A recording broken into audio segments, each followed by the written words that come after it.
इस वीडियो में मैं आपको सबवे सर्फर्स गेम की पूरी स्टोरी एक्सप्लेन करने वाला हूँ। लेकिन सबसे इंटरेस्टिंग बात ये है, क्या सबवे सर्फर्स की ये स्टोरी सच में रियल है? और अगर ये सिर्फ एक गेम नहीं बल्कि इसके पीछे कोई हिडन स्टोरी छुपी हुई है तो वो क्या है? ये वीडियो आपको एंड तक जरूर देखनी चाहिए क्योंकि स्टोरी काफी इंटरेस्टिंग होने वाली है। तो वीडियो को अभी से लाइक कर दो और चैनल को सब्सक्राइब करना बिल्कुल मत भूलना। तो सबसे पहले कहानी हमें लेकर जाती है यूनाइटेड किंगडम में, जहाँ एक फैमिली रहा करती थी।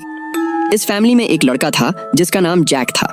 उसके साथ उसके मम्मी पापा और उसके दादाजी भी रहते थे। जैक के पापा का नाम जोसेफ और उसकी माँ का नाम जेसिका था। एक दिन जैक का 5th बर्थडे था। घर में सभी लोग बहुत खुश थे। बर्थडे खत्म होने के बाद जैक को एक एक करके गिफ्ट्स मिलते हैं। उसके फादर उसे एक वॉच गिफ्ट करते हैं, उसकी मदर उसे एक गेम देती है, लेकिन सबसे खास गिफ्ट उसके दादाजी की तरफ से होता है। उसके दादाजी जैक को एक स्केटबोर्ड देते हैं। स्केटबोर्ड देखते ही जैक की खुशी का कोई ठिकाना नहीं रहता क्योंकि उसे स्केटबोर्डिंग बहुत पसंद आती थी। अगले दिन जैक स्केटबोर्ड लेकर उसे चलाने की कोशिश करता है।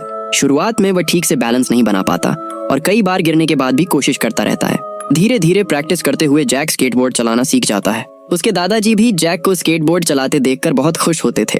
जैक को इस स्केटबोर्ड से इतना लगाव हो जाता है कि वह अपना ज्यादातर टाइम उसी के साथ बिताने लगता है। लेकिन यहीं से प्रॉब्लम शुरू होती है।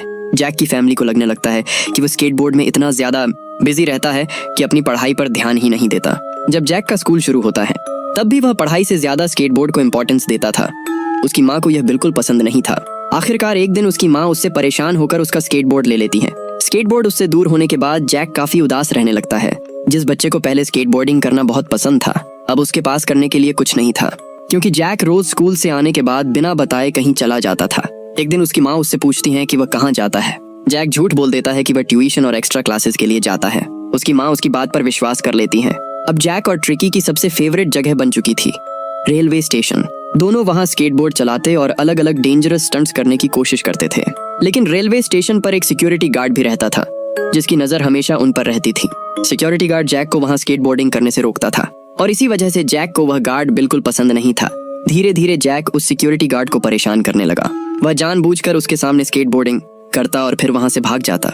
सिक्योरिटी गार्ड अंदर ही अंदर जैक से काफी गुस्सा रहने लगा था। और फिर आता है वो दिन जब सब कुछ बदल जाता है। एक दिन जैक के फादर जोसेफ ऑफिस चले जाते हैं और उसकी मदर घर पर होती हैं। जैक स्कूल जाता है और बाकी दिनों की तरह स्कूल खत्म होने के बाद सीधे स्केटबोर्डिंग करने रेलवे स्टेशन पहुंच जाता है। लेकिन इस बार सिक्योरिटी गार्ड पहले से ही जैक का इंतजार कर रहा था। उसने डिसाइड कर लिया था कि आज वह जैक को पकड़ कर ही रहेगा। सिक्योरिटी गार्ड एक जगह छिप जाता है और जैक के आने का इंतजार करता रहता है। जैसे ही जैक वहां पहुंचता है, सिक्योरिटी गार्ड अचानक उसके पीछे भागने लगता है। जैक घबरा जाता है और बिना पीछे देखे तेजी से भागने लगता है, लेकिन उसे बिल्कुल अंदाजा नहीं था कि उसके सामने क्या आने वाला है। भागते भागते जैक रेलवे ट्रैक की तरफ पहुंच जाता है और तभी सामने से एक ट्रेन आ जाती है। सिक्योरिटी गार्ड जैक को रोकने के लिए चिल्लाता है, लेकिन जैक उसकी आवाज नहीं सुन पाता। ट्रेन लगातार उसके करीब आती जाती है और कुछ ही पलों में जैक की मौत हो जाती है। इस हादसे के बाद सिक्योरिटी गार्ड को सस्पेंड कर दिया जाता है और जैक के पेरेंट्स को इस पूरी घटना के बारे में बताया जाता है। अपने बेटे की मौत की खबर सुनकर जैक के पेरेंट्स पूरी तरह टूट जाते हैं। इसके बाद कहानी में एक और बड़ा ट्विस्ट आता है। कहा जाता है कि जैक के फादर जोसेफ एक गेम बनाने वाली कंपनी से कांटेक्ट करते हैं और जैक की कहानी को एक गेम में बदलने के लिए कहते हैं और इसी तरह सबवे सर्फर्स गेम बनाया जाता है। गेम में एक लड़का होता है जो रेलवे स्टेशन पर ग्राफिटी करता है और एक सिक्योरिटी गार्ड से बचकर लगातार भागता रहता है। यही वजह है कि बहुत से लोग मानने लगे कि सबवे सर्फर्स की असली कहानी इसी जैक नाम के लड़के की है। लेकिन अब सवाल आता है, क्या जैक सच में एग्जिस्ट करता था? क्या सबवे सर्फर्स की ये पूरी कहानी सच है? तो इसका जवाब है नहीं। जैक वाली ये कहानी असल में सबवे सर्फर्स की ऑफिशियल स्टोरी नहीं है। ये सिर्फ इंटरनेट पर फैली हुई एक पुरानी थ्योरी थी जो समय के साथ इतनी फेमस हो गई कि बहुत से लोगों को लगा कि यही गेम की रियल बैक स्टोरी है। असल में सबवे सर्फर्स को एसवाइबो गेम्स और किलू ने बनाया था। गेम का आइडिया एक एनिमेशन से आया था जिसमें एक लड़का मेट्रो स्टेशन पर ग्राफिटी कर रहा